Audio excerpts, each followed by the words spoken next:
앞에 나온 것을 성경은 기록하고 있습니다. 여러분, 니고데모는 잘 아시는 대로 힘이 있는 사람이에요.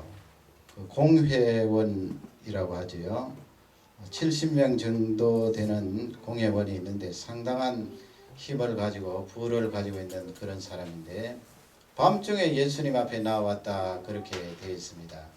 아마 이 세상적으로 힘이 있고 지위가 있으니까 사람들의 눈을 의식했나 봅니다. 그러니까 예수님을 만나 뵙는데 밤중에 그렇게 찾아왔어요. 이 밤중에 온 니고데모 때문에 요한 사도께서 성경에 기록을 하시고, 이 니고데모의 질문이나 궁금증이나 우리의 궁금증이나 사실은 동일한 거예요. 그 궁금해하는 내용은 직접적으로 언급은 하지 않았습니다만은 우리가 어떻게 해야 구원을 받겠습니까? 그 내용 아니에요. 다른 말로 바꾸면 어떻게 하면 하나님 계신 그 하나님 나라에 들어갈 수가 있겠습니까? 그러기에 예수님께서 그 부분에 대해서 명확한 답변을 주시는데, 본문을 보면은 니고데모가 그렇게 쉽게 이해를 하지 못하고 납득을 하지 못하는 내용이 쭉 나와 있습니다. 그러나 수천 년 지나오면서 이 성경 말씀 요한복음 3장을 읽으면서 구원은 이렇게 이루어지고 우리에게 이 은혜가 주어졌군 하는 것을 알 수가 있는데요. 그 예수님께서 이 니고데모를 볼 때에 니고데모가 2절에 가면 그런 말씀을 예수님 앞에 고백을 해요. 예수님을 향하여서 선생님이라고 그러죠. 선생님은 하나님께로부터 온 선생님인 줄 우리가 압니다. 그렇게 고백하면서 예수님이 행하시는 그 이적들은 하나님께로부터 말미암지 않았으면 나타날 수 없는 것입니다. 그렇게 고백할 때 3절 말씀에 가면 예수님께서 거듭나지 아니하는 자는 거듭나지 아니하는 자는 하나님 나라를 볼 수 없다 그렇게 말씀을 했어요. 4절 말씀에 가면은 예수님의 그 말씀에 궁금증을 가지고 이 니고데모가 뭐라고 묻습니까? 나이가 들면 다시 태어날 수 없는데 우리가 어머니 태 속에 들어가서 나야 합니까? 그렇게 물으니까 5절 말씀에 예수님이 더 구체적으로 설명을 합니다. 물과 성령으로 나지 아니하면 하나님 나라에 이번에는 들어갈 수 없다 그랬습니다. 물과 성령으로 나지 아니하면, 여러분 거기서 성령 하나님을 우리가 잘 알 수 있죠. 성령 하나님의 그 역사하심으로 우리가 다시 난다. 그러면 물은 뭔가요? 물. 예수님이 말씀하신 물이 뭔가요? 그 물은 여러 가지 해석이 있는데 우리는 두 가지만 잡아야 됩니다. 어떤 분은 뭐 세례다, 침례다. 세례 침례 아니겠죠, 여러분? 세례 침례는 내가 구원함을 받고 죄 용서함 받은 것 공적으로 인정하고 시인하는 거지. 세례 침례가 구원을 주나요? 그런 것은 아니겠지요. 또 어떤 사람은 그냥 우리가 마시는 물이다 그렇게 이야기하는 사람도 있어요. 아니, 마시는 물을 많이 마시면 우리가 다시 태어납니까? 그것 아니고요. 여기서 주시는 중요한 핵심 두 개는 하나님의 말씀이다. 하나님의 말씀과 성령으로 나지 아니하면 하나님 나라에 들어갈 수 없다. 하나님 말씀이다. 그렇게 볼 수 있고, 조금 더 많은 사람들이 동의하는 것은 이 물은 바로 회개를 가리킨다고 그래요. 회개. 왜냐하면 세례 요한이 물로 세례를 베풀면서 회개를 외쳤거든요. 그래서 본문 앞뒤 전후 시기적 상황으로 봐서 여기서 예수님 말씀하신 물은 회개를 가리킨다.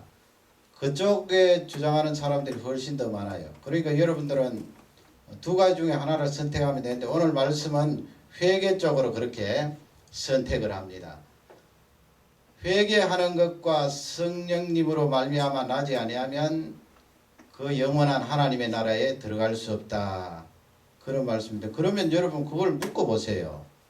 성령 하나님께서 우리에게 역사하셔서 예수 그리스도를 믿게 하지 아니하시면 하나님 나라에 들어갈 수 없다.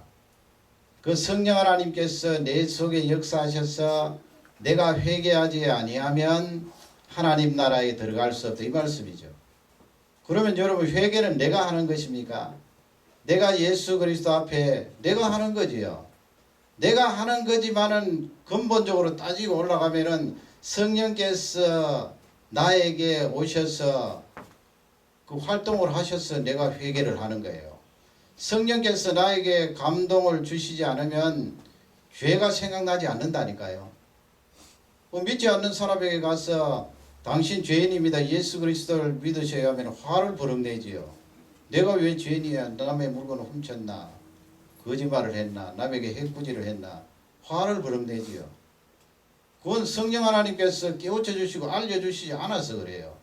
그러나 성령 하나님이 나에게 오셔서 활동을 하시면 내가 십자가 앞에 죄인이다. 아담 하와의 피를 물려받은 원죄를 가지고 그 원죄에서 파생된 죄를 지었구나. 죄인이다 하는 것이 고백이 되고 내가 지은 죄들이 쭉 생각이 나서 하나님 앞에 회개하게 되는 것입니다. 그러면 이 물과 성령으로 이 말씀은 하나님께서 하늘에서 나뉘어 주시는 은혜로 말미암아 너희가 구원을 받았다 이 말씀이에요. 거듭났다 이 말씀이에요.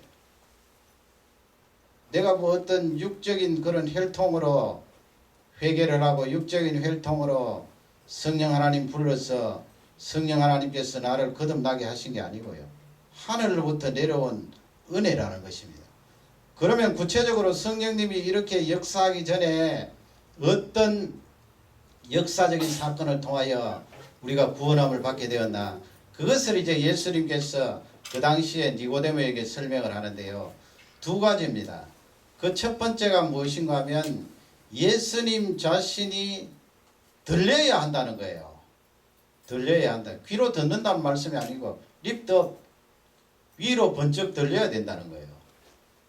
13절 말씀에 가면은 하늘에서 내려온 자 곧 그랬지요. 인자 외에는 하늘로 올라간 자가 없느니라 그랬어요. 그러니까 예수님은 하늘로부터 오신 존재예요.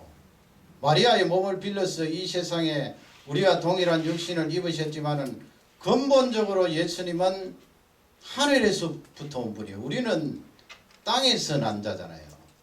흙으로 지어졌고 또 부모님 양쪽 부모님에 의해서 이 세상에 태어나게 되고 하나님께서 그 영혼을 만드셔서 우리 속에 집어넣으셨는데 그러나 예수님은 전혀 다르신 분이에요. 하늘에서부터 온 분인데 14절 말씀에 가면 모세가 광야에서 뱀을 든 것 같이 그랬어요. 뱀을 든 것 같이 인자도 들려야 하리라 그랬습니다. 거기 인자는 예수님을 가리키죠. 예수님은 원래 하늘에서 오신 분인데 원칙적으로 말하면 하나님이라 그래야 돼요. 하나님인 나도 들려야 하리라. 아니면 유대인식으로 말하면 메시아인 나도 들려야 하리라. 그러나 우리 예수님은 인자라는 표현을 썼어요. 그 인자라는 표현은 사람의 아들이잖아요. 그 하나님이 어떻게 사람의 아들이라고 말씀합니까? 겸손을 말씀하고 있지요.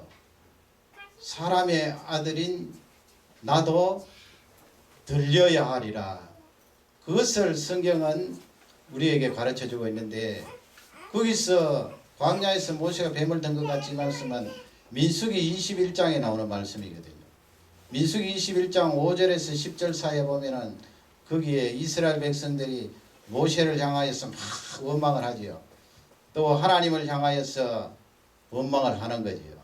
그렇게 하니까 하나님께서 불뱀을 그 사막에 보내어서 불뱀들이 이스라엘 백성들을 문 거예요. 독이 있는 뱀이에요. 그러니까 막 사람들이 독이 번지니까 죽어가고 있어요. 많이 죽었어요. 겁이 나잖아요. 그러니까 모세에게 와서 내가 당신 앞에 하나님 앞에 우리들이 범죄하였습니다. 살려주십시오.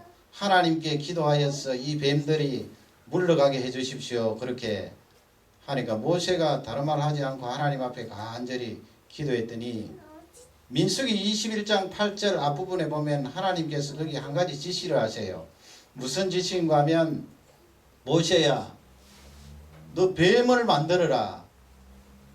뭐 광야에서 무슨 쇳덩어리가 있겠어요. 그러나 에집트 땅에서 가지고 나온 쇳덩어리 가운데 구리가 쉽게 이렇게 만들 수 있는 재료 아니에요. 구리를 가지고 뱀을 만들어서 큰 기둥 위에 메어 달아라 그랬어요. 그 하나님은 우상을 싫어하세요.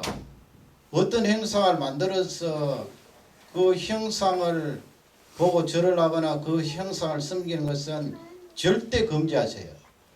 근데 하나님께서 그 구리뱀을 만들어서 긴 장대 위에 달도록 하셨는데 왜 그렇게 하셨는가? 그것을 지금 예수님이 설명하시는데 예수님이 그와 같이 나무 위에 높이 들려야 한다는 것을 예표적으로 말씀하신 거예요. 잠언서 23장 31절, 32절, 33절 보면은 거기에 이런 말씀이 나와요. 포도주는 붉고 잔에서 번쩍 하는데 쉽게 내려간다고 그랬어요. 어떤 번역에 보면은 포도주가 붉은 포도주가 막 빛을 번쩍번쩍 발하는데 이야 그 포도주 맛있겠다 해서 한 잔 따라서 마시면 목구멍에 아주 부드럽게 내려간다고 그랬어요. 부드럽게 내려가는데 그때 잠언서 기자가 순하게 내려가지만 보지도 말지어다 그랬어요. 왜 그런가 하면 32절 말씀에 가면은 그 포도주는 뱀같이 물 것이요 독사같이 쏠 것이라고 그랬어요. 33절 말씀에 가면 그러므로 너희 눈이 괴상한 것을 볼 것이라고 그랬어요. 너희 마음이 혼란스러운 것을 상상할 것이라고 말씀했어요. 거기서 여러분 포도주를 예를 들어서 지금 비유로 잠언서 기자가 말씀을 하는데 그 포도주는 여러분 대개 이 술을 마시고 죄를 짓잖아요. 그렇지 않는 사람이 있습니다만은 술 때문에 죄 짓는 경우가 많아요. 그래서 잠언서 기자는 그 포도주를 끄집어내면서 죄에 대한 속성을 우리에게 알려주고 있는 거예요. 포도주도 말하지만은 그 포도주 때문에 사람들이 죄를 지을 때 어떤 해독이 있는가? 처음에 사람이 죄를 지을 때는 번쩍번쩍 하는 것 때문에 속잖아요. 그리고 목구멍에 부드럽게 샥 내려가니까 죄 지을 그 시점은 그렇게 달콤하다고요. 번쩍번쩍하고 휘황찬란하고 달콤하니까 덥석 죄를 짓는데 그 죄의 속성이 무엇인가 하면 뱀같이 콱 물어버린다고요. 그 뱀이 뒤꿈치 콱 물어버리면 어떻게 돼요? 나중에 그 치료할 때 보면은요 노란 물이 뚝뚝 떨어진다고. 부시부시하죠. 그 다음에 독사처럼 쏠 것이라고 말했습니다. 죄가 그렇다는 거예요. 죄가 처음에는 순하게 달콤하게 넘어가지만은 번쩍번쩍 휘황찬란하지만은 나중에 죄를 짓고 나면은 그 죄가 우리를 뱀이 무는 것처럼 독을 가져준다는 거예요. 그 독이 온몸에 퍼져서 사망이 찾아오게 되는데 예수님께서 십자가 위에 높이 달리신 것은 구약시대의 그 구리뱀의 예표예요. 사람이 죄를 짓다가 독이 온몸에 퍼지면 이제 죽게 되어요. 죽습니다. 더 이상 살 수가 없어요. 그 구리뱀은 예수 그리스도를 예표하는데 예수 그리스도께서 십자가 위에 달리셔서 그 독을 다 당하신 거예요. 우리가 당할 죄의 독을 십자가 위에 달리셔서 다 당하신 거예요. 인자가 높이 들려야 하리라. 그래서 예수님 오시고 십자가 지신 것은 역사적인 사건이잖아요. 그 사건이 없었더라면 우리는 구원함을 받을 수가 없어요. 성령님도 역사하시지 않고요. 성령님도 이 세상에 오시지 않았을 거예요. 모든 심령 속에 거하시지도 않았을 거예요. 죄의 독성 때문에 예수님께서 그 나무 위에 달리셨습니다. 저주받은 것 아니에요. 나무 위에 달린 자마다 저주를 받은 자라고 말씀했어요. 두 번째는 예수님께서 그 나무 위에 달리셨는데 쳐다보라는 거예요. 쳐다보아라. 쳐다보라는 말씀이 믿으라는 말씀입니다. 오늘 문맥을 쭉 보면은 쳐다보라는 말씀이에요. 그 모세가 민수기 21장 8절 하반절에 보면은 하나님께서 그렇게 말씀했습니다. 뱀에 물린 사람들은 모세야 그 구리로 만들어 높이 매단 그 구리곰을 쳐다보라고 말했습니다. 쳐다보면 살리라 그랬어요. 그걸 다른 말로 바꾸면 십자가 위에 높이 달리신 예수 그리스도를 쳐다보면 살리라. 조금 더 구체적으로 말하면 믿으면 살리라 이 말씀 아니에요. 쳐다보면 살리라, 믿으면 살리라. 그래서 십자가 위에 달리신 예수 그리스도를 믿으면 영생을 얻을 수 있다는 거예요. 15절 말씀에 가면은 예수님이 그렇게 말씀했지요. 그렇게 십자가 위에 달리신 예수 그리스도를 믿는 자마다 영생을 얻게 하려 하심이니라 그랬습니다. 그리고 16절 말씀에 가면은 하나님께서 세상을 이처럼 사랑하사 독생자를 주셨으니 이는 저를 믿는 자마다 멸망치 않고 영생을 얻게 하려 하심이니라 그랬습니다. 예수 그리스도를 바라보고 예수 그리스도를 믿는 자 하나님께서 살려주신다는 거예요. 그 구약시대에 뱀에 물려서 시퍼렇게 지금 죽어가고 있는데 장대에 매단 그 구리뱀을 보고 사람들이 살았잖아요. 민수기 21장 10절 말씀에 가면 그 하나님 말씀대로 구리뱀을 쳐다본 사람 살았다고 그랬어요. 무시하고 보지 않은 사람은 죽었겠지요. 신약시대에 예수 그리스도께서 죄의 모든 독침을 맞으시고 십자가 위에 죽으셨는데 그 예수 그리스도를 바라보고 믿으면 살리라 그랬습니다. 삽니다. 그래서 이 구원이 예수 그리스도를 통하여 이루어 주셨습니다. 예수 그리스도를 믿는 자, 예수 그리스도를 영접하는 자는 다 하나님의 자녀가 되었습니다. 성령께서 이 역사적인 사실을 놓고 역사하는 거예요. 각 개개인의 심령에 예수 그리스도를 믿을 수 있도록 증거해 주시는 거예요. 각 개개인의 심령에 십자가 앞에 내 죄가 드러나고 회개할 수 있도록 활동하시는 거예요. 그러니 여러분 하나님의 은혜지요. 하나님께서 다 그렇게 하신다고요. 우리는 구원함을 받은 귀한 존재입니다. 내가 어떻게 하나님 나라에 들어갈 수가 있나요? 하나님 앞에 우리는 설 수 없는 존재였어요. 그 영광스럽고 거룩하신 하나님 앞에 우리가 어떻겠습니까? 그러나 예수 그리스도로 말미암아 성령 하나님의 역사로 말미암아 우리가 예수님을 믿고 회개함으로 그 영원한 하나님의 나라에 들어가게 되었습니다. 영생을 얻었습니다. 이 기쁨과 감격이 흘러넘치기를 주님의 이름으로 축원합니다. 네. 인생은 허무합니다. 순식간에 지나갑니다. 이 영생이 없으면 아무것도 아니에요. 뭡니까 인생이? 순식간에 죽을 것이고 죽으면 어떻게 되는 거예요? 이 영생을 소유해야 됩니다. 예수 그리스도께서 이루어 놓으신 이 구원을 받아야 됩니다. 그러니 이날 저녁도 나의 주위에 아는 분 가운데 믿지 않는 분이 있으면 기도해야 됩니다. 그들이 성령 하나님의 역사를 통하여 회개하고 구리뱀 달린 것을 쳐다보듯이 예수 그리스도의 십자가를 쳐다보고 믿어서 하나님 자녀 되도록 간절히 기도해야 될 것입니다.